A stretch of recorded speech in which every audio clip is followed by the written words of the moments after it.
U.S. President Donald Trump says Ukrainian President Volodymyr Zelenskyy will soon come to the U.S. to sign a deal to give America access to Ukraine's critical minerals.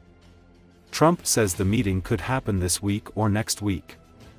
According to Associated Press, Trump met with French President Emmanuel Macron on Monday, the third anniversary of the Russian invasion of Ukraine. Trump says he's hopeful Russia's war in Ukraine is nearing an endgame. He also said he believed Russian President Vladimir Putin would accept European peacekeepers in Ukraine. France's leader cautioned Monday that it's crucial that any potential agreement with Moscow does not amount to surrender for Ukraine. Will you meet with President Zelensky soon? I will be meeting with President Zelensky. In fact, he may come in this week or next week to sign the agreement, and which would be nice. I'd love to meet him. Would meet at the Oval Office. So the agreement's being worked on now. They're very close to a final deal. It'll be a deal with rare earths and various other things, and he would like to come, as I understand it, here to sign it, and that would be great with me. I think they then have to get it approved by their council or whoever might approve it, but I'm sure that will happen. European Union foreign ministers on Monday gave the green light to a new raft of sanctions against Russia, which are entering force on the third anniversary of its full-scale invasion of Ukraine. According to Associated Press, among the latest sanctions endorsed on Monday are measures targeting Russia's so-called shadow fleet of ships that it exploits to skirt restrictions on transporting oil and gas, or to carry stolen Ukrainian grain. The EU said 74 vessels were added to its list. Asset freezes and travel bans were imposed on 83 officials and entities, usually government agencies, banks or companies.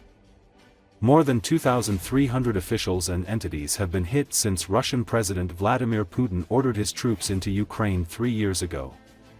Putin and several of his associates are among them.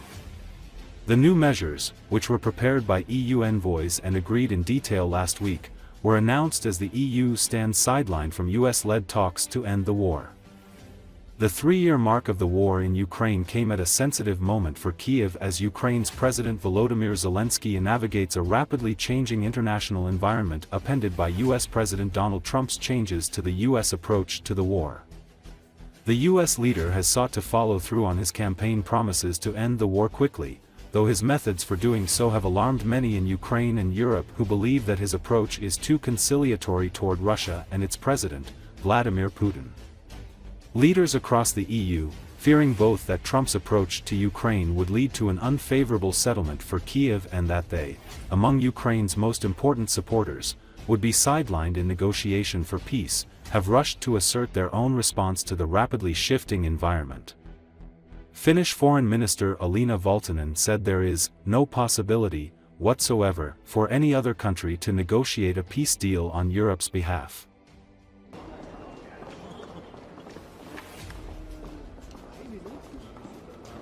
Today we mark the 3-year anniversary of Putin's full-fledged illegal war, and we want to send the signal of solidarity. It's time to step up.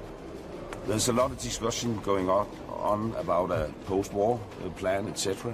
But we think the most important thing right now is to step up and give Ukraine strength so that they will have the strongest possible position whenever time is for peace negotiations. Normally we do these doorsteps individually. We have 300 billion euros worth Russian frozen assets in Europe, and we need to use them.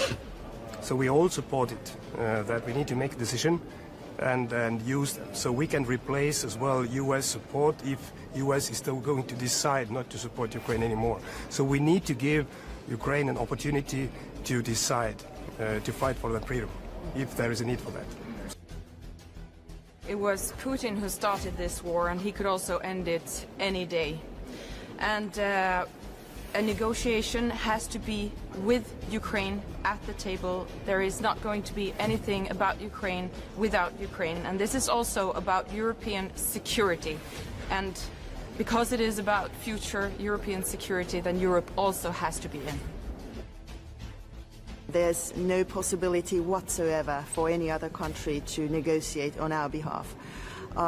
our message towards the Americans is that we would like, the very deep and good transatlantic partnership to continue. And of course, and this has been the Finnish position all along, Europe needs to be ramping up its own deterrence and defense. But it just doesn't happen overnight, and we need partners and friends in this endeavor where we are effectively defending ourselves against autocracy and against very dark forces in the world. I really welcome the opportunity today for the European Union to have a dialogue with Israel. I and indeed Ireland have been calling for this for a very significant period of time. It does give us an opportunity to raise a number of very important and pressing issues, including the ceasefire, ensuring the full implementation of the ceasefire, and also making it very clear that the European Union's position is very much in favour of a two-state solution. There may be elements of difference of opinion on various aspects of the Middle East amongst EU member states, but there's a number of things we do agree on.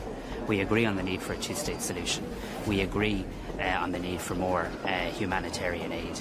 We agree on the importance of international law and human rights.